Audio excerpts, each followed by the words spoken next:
Hello, Abnormal Family.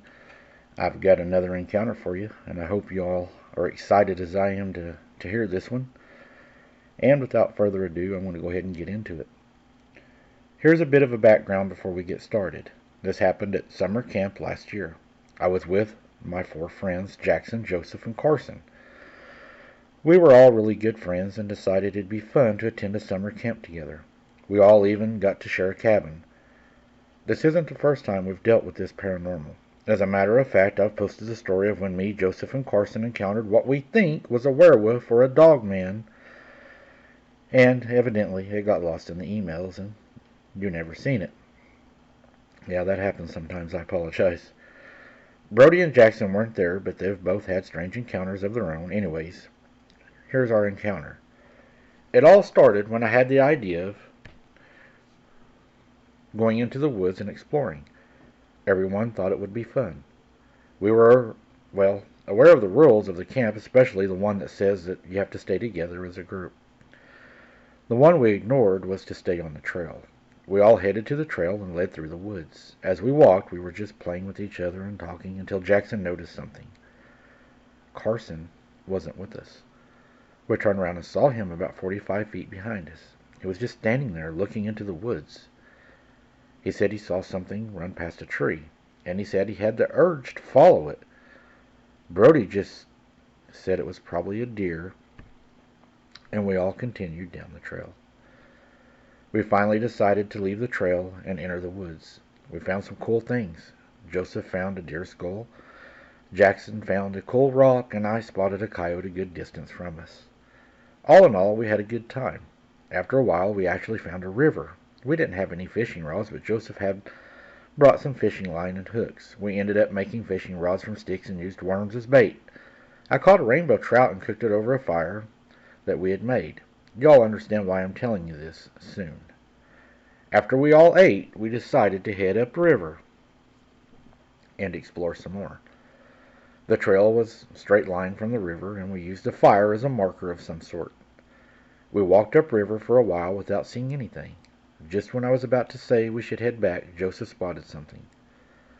It was a cave about 50 yards away from us. It looked like fun, so we decided to go look inside. It was long and dark. Carson was using his flashlight, but it was already on low battery and soon died. We were left with total darkness. Yeah, not a smart idea, guys. I could hardly hear and make out everyone's silhouette. But something was wrong. There were 5 of us, so I shouldn't have seen 4 silhouettes, but I saw 5. I just kept looking to make sure I wasn't seeing things.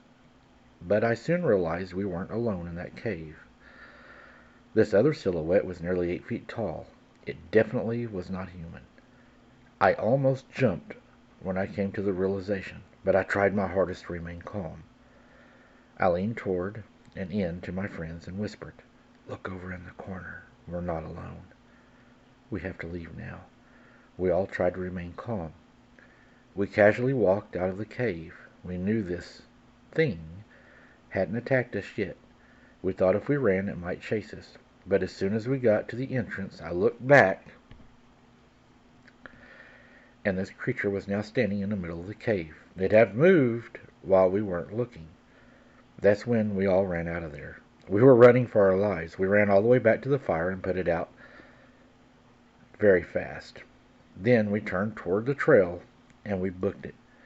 We were getting cuts and scrapes from the thick walls of the bushes and trees. We didn't care, though. I even saw Joseph run straight through a huge bush. We just knew we had to get out of there fast. We didn't even stop when we got to the trail. We ran all the way back to the camp. It took us quite a while to calm down after that. When it was our curfew, we all made our way to our cabin. We all enjoyed staying up late, so that's what we did. At some point, Joseph got up to use the bathroom. Before he even closed the bathroom door, we heard him yell. He came running out of there terrified. We weren't even that scared until we saw his face. Brody asked what happened, and Joseph told us there was a face and hands up against the window. I know what you're thinking. Why wouldn't there be a window in the bathroom, right? Well, this window was about 7 feet off the ground, so no one could see in.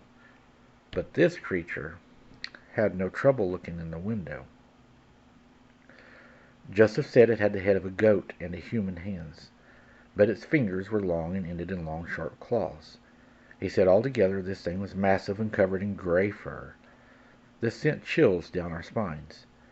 I immediately thought of the goat man. That's when we heard banging coming from outside our wall. It was shaking the entire cabin.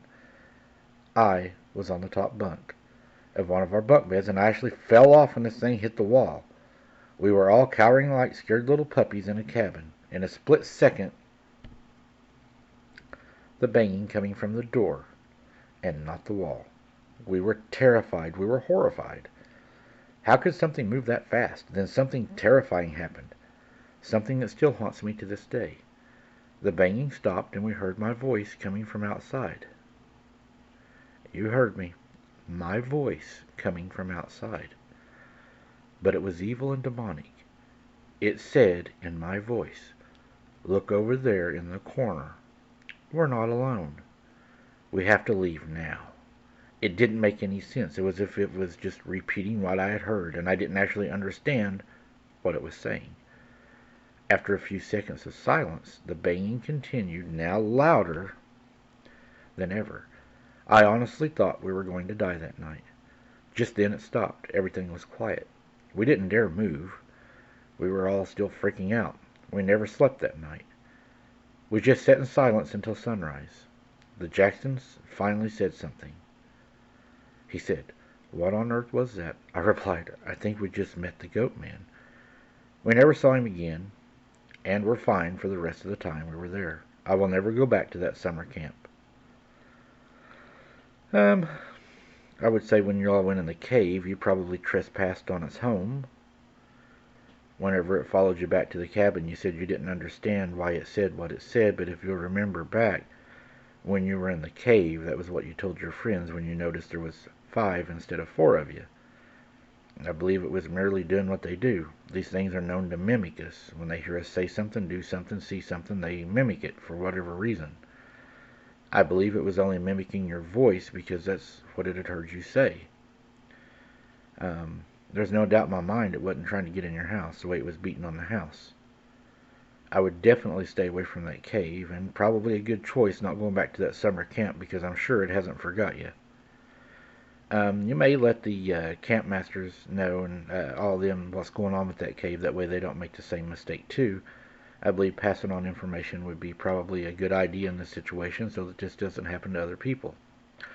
I want to thank each and every one of you for listening. Thank you for smashing that like button. And until next time, guys, keep your head on a swivel and don't be something's dinner.